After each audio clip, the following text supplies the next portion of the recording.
Let's talk about building your business when life just refuses to slow down.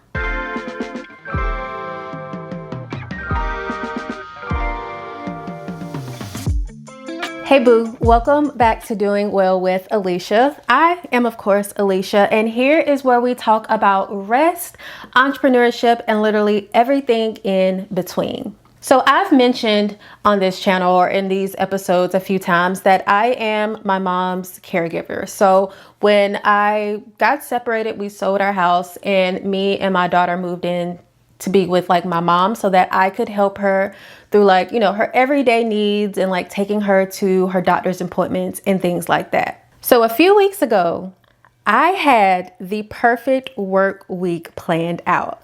I knew that my daughter was going to be in school literally Monday through Friday. And if you're a mom, you know how these schools love to give a random teacher workday in the middle of the week.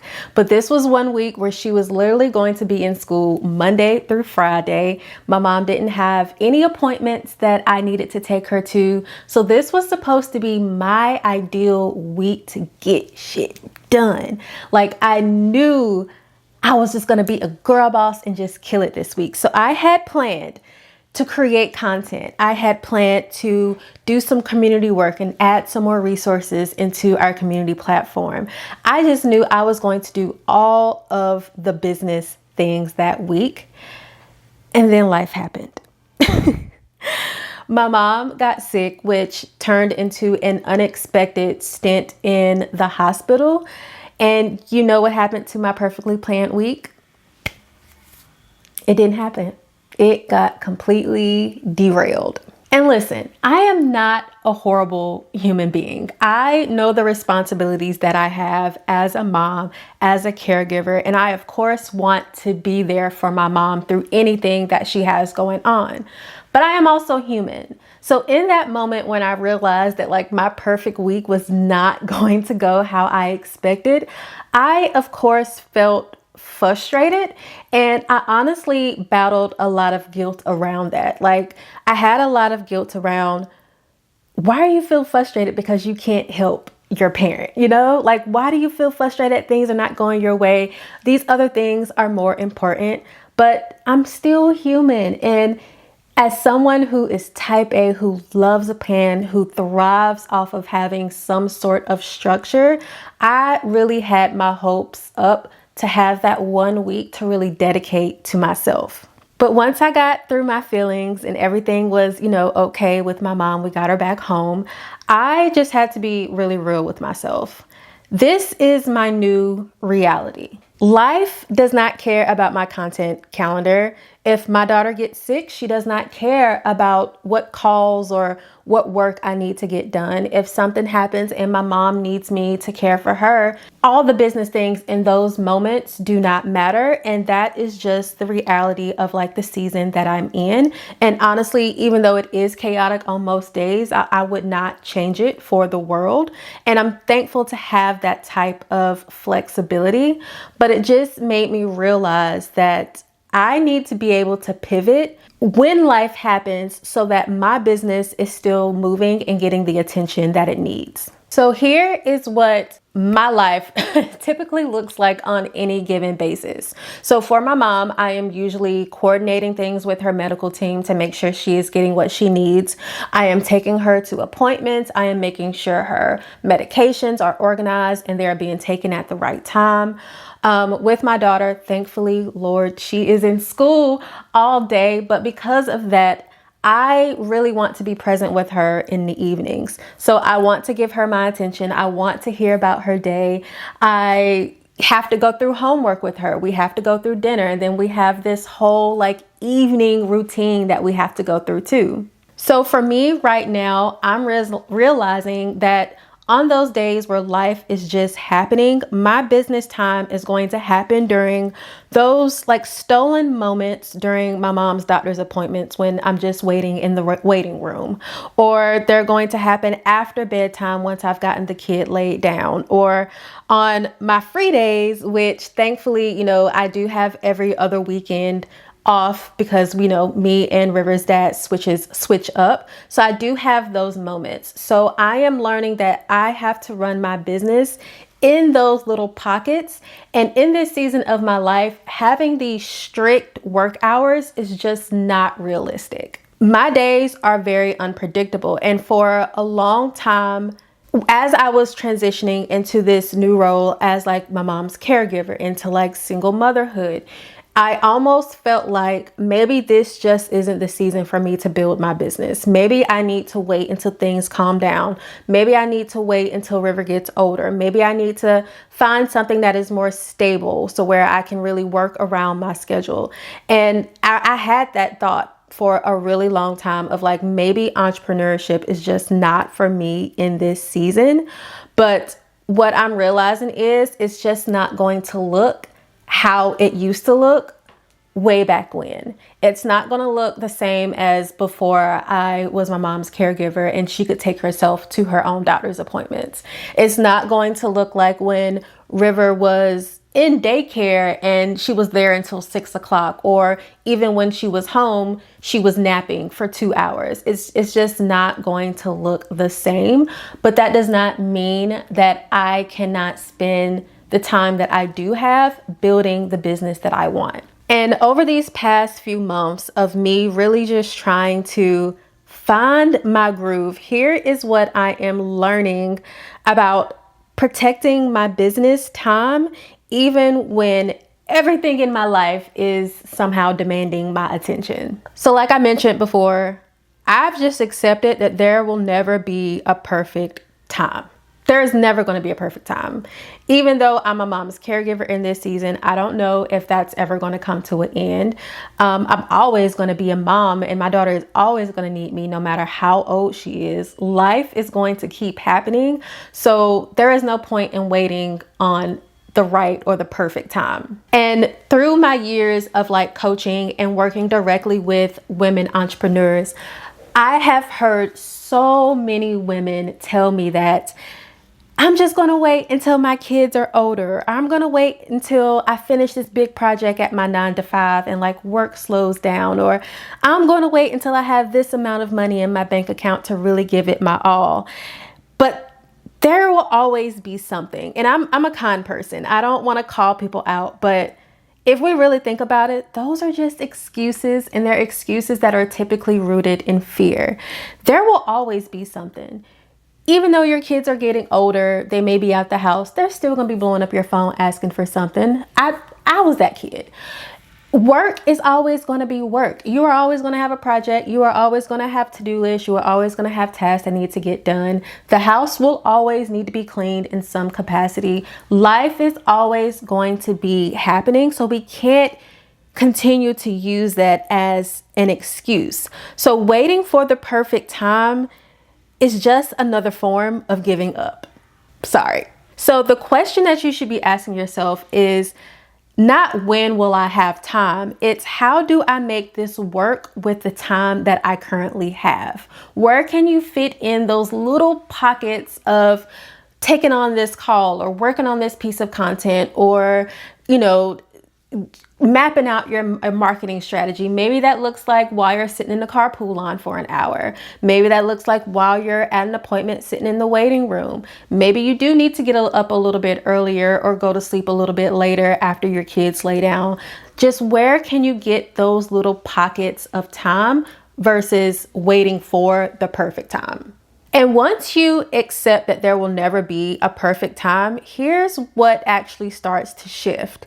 So you start to redefine what building a business looks like for you. So you don't actually need 8 hours in a day to be a real entrepreneur. You don't need to work on your business every single hour of your day. That is actually a lie that I believe hustle culture has made us to believe, that if you're not putting in the same full-time hours in your business, that there is no possible way that you're ever going to be successful. But I want you to remember that your pace doesn't have to match what you see on social media. You cannot compare yourself to someone who probably has a full team, to someone who probably has, a nanny who watching their kids, or who doesn't have kids at all, someone who doesn't have as many expectations or as many responsibilities as you do.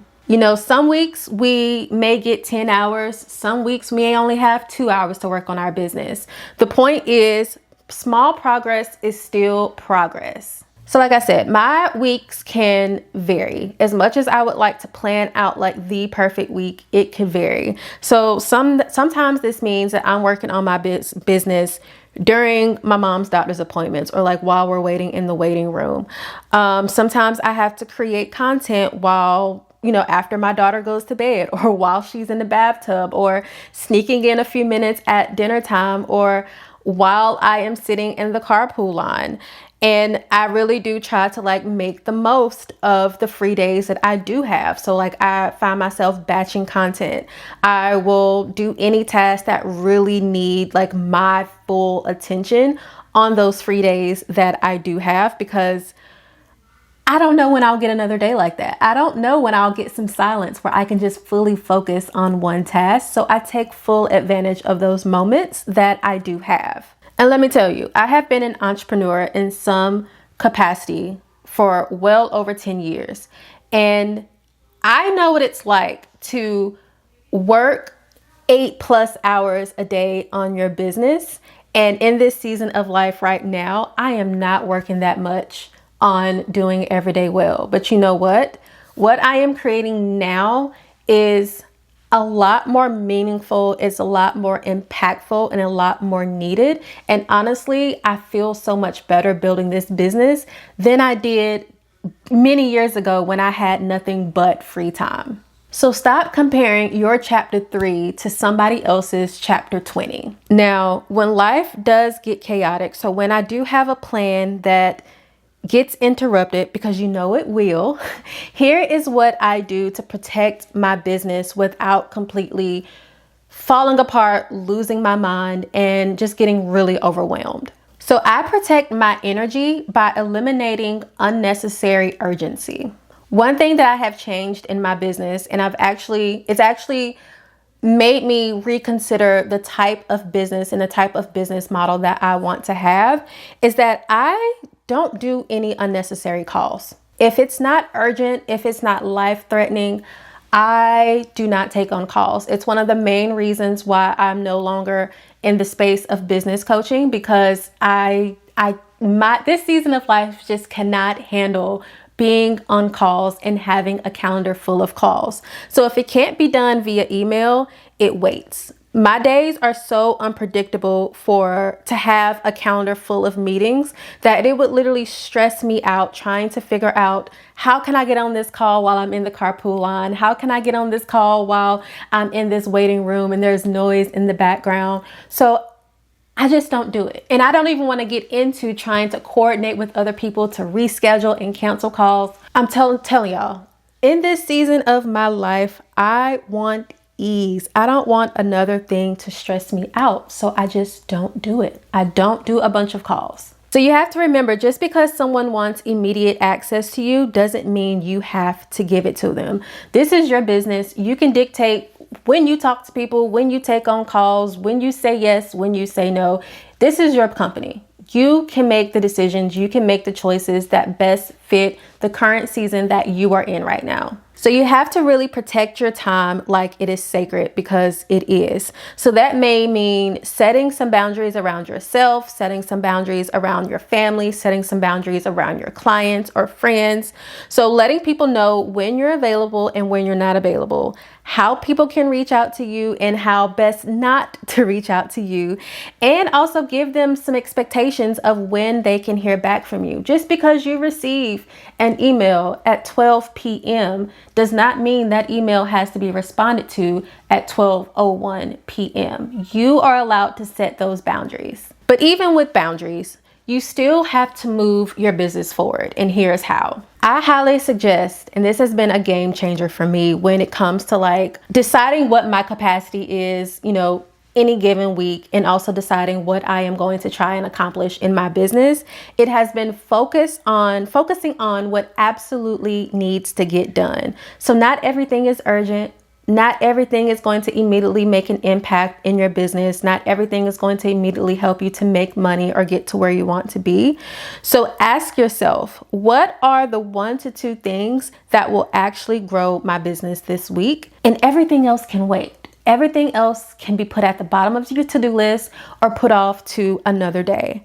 So for example, if you are someone who is actively working with clients, then working with those clients, getting that client work done, checking in with your clients, sending them out, your deliverables or whatever is going to be a lot more important than tracking your, Instagram followers for the month. Like, yeah, you need to track your growth, but is that really more important than helping the person who is paying you? No. Also think about like revenue generating activities instead of just busy work. Yes, you may need to put your new ideas into your project management system, but is that really what you should be focusing on? Like, is that the thing that's going to help you make your business make money? No. Cold outreach to potential clients is going to help you to make money.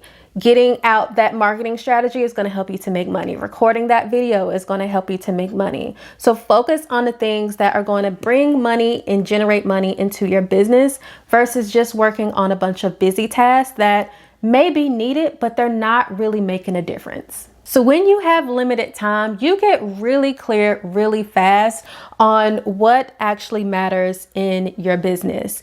And that is actually a gift because it forces you to be strategic. It forces you to stop overwhelming yourself with all of these thousands of things you could be doing and instead putting your focus on what is actually going to move the needle in your business. It's going to delight your customers and what's ultimately going to make you more money. And here's what I believe is most important for you to hear if you're someone who is like, girl, I'm trying to keep this business together, but my life just keeps life and it's chaotic.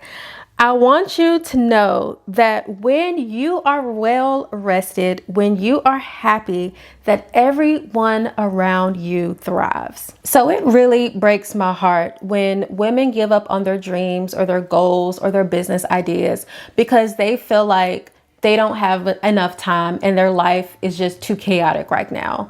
Or worse, when women keep pushing themselves to try and work 8 hours on their business, to try and handle all of these other life responsibilities, and they end up just pushing themselves into burnout. But here's the truth. There is so much you can do in those little pockets of time that you have, and your business does not require you to burn yourself out in order for you to be successful. When you are well, your business is well. You have the energy to come up with new ideas. You have the mental clarity to make these business decisions. You have the joy to be able to serve the people who are around you. And when you push yourself above and beyond and end up burning out, burnout just doesn't affect you. It affects your business. So your business suffers, your family suffers, you suffer. Literally nothing around you is going to be well if you are not in the best possible mental and physical state that you can be.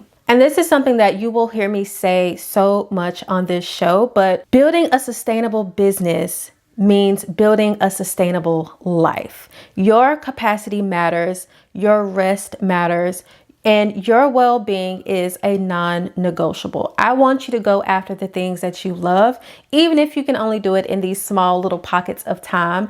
And I don't want you to feel like in order for me to be successful, then I need to continually run myself into the ground. Because again, if you are not thriving, nothing around you will thrive. So let me leave you with this. Building a business when life won't slow down isn't about finding more time.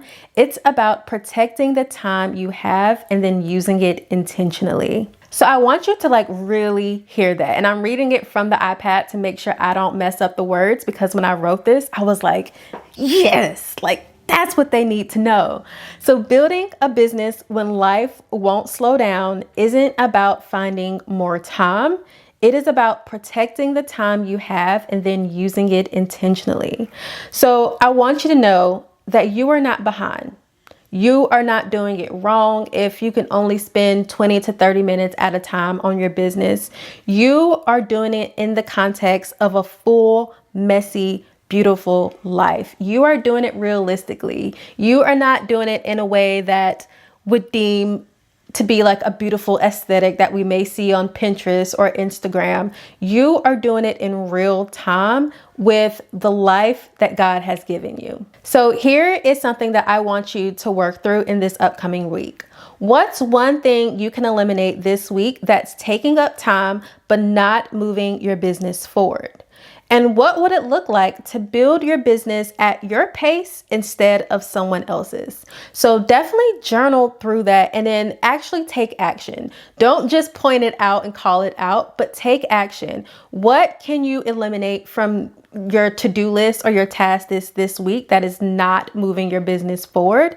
And then what would it look like to build your business at your pace instead of the six-figure multi-million-dollar entrepreneur's pace? So one of my goals with doing Everyday Well is, yes, I want to help women entrepreneurs like you to make rest and self-care a priority and to build a business that allows for space for you to have that rest and time for yourself. But I also want you to know that you don't have to choose between your life and your business. You get to build something that is impactful, that is meaningful, and you get to be present for the people that you love. It just may look different from how your friends are doing it or how the people you see online are doing it. And that is okay. This is your business. This is your life. And actually, it's better than okay because that's sustainable. You are not pushing yourself beyond your capacity. You are still making your family and the other responsibilities that you have, you're giving that your attention, but you're also still working towards building your business as well. You're just doing it in a way that better fits your life. We are all going through this experience. And I know in this show, we talk about the different experiences that we're having as entrepreneurs. But when you really get down to like the nitty gritty of things, all of our lives look different. Like what works for me may not work for you. Me working in the carpool line, that may be your moment to like decompress and relax. You may be able to wake up at 5 o'clock in the morning and get work done before your kids get up. That is not me. That is not me. I just want us to realize that like we can have both things. We can have the business that we desire. We can have the success we desire. And we can also love on our families and be there for the other responsibilities that we have. It just may happen a little bit slower and it just may look different than someone else's journey. So if you are someone who is currently building your business in the margins of having this full chaotic life, drop a comment down below under this video if you are watching on YouTube, of course, and just let me know what your biggest challenge is right now. So I actually do read and respond to every single comment that I get. And even if you respond back to my emails, I see those. It's actually me. I'm a one-woman show here, y'all. So if you do respond, I do see it. And you sharing your experiences not only validates someone else's journey or validates someone else's experience or feelings, but it also helps me to shape the content that I create for future episodes. And if you are not already, here's 2 things I want you to do. I want you to hit subscribe so that you don't miss out on any more of these conversations that we're having about rest, entrepreneurship, and everything in between. And then I want you to take this video and I want you to share it with another woman entrepreneur who you think could really get a lot out of it. Okay, love, I will see you next week. But until then, I want you to remember that small progress is still progress. And I want you to keep building, keep resting, keep growing. And I will see you here very soon.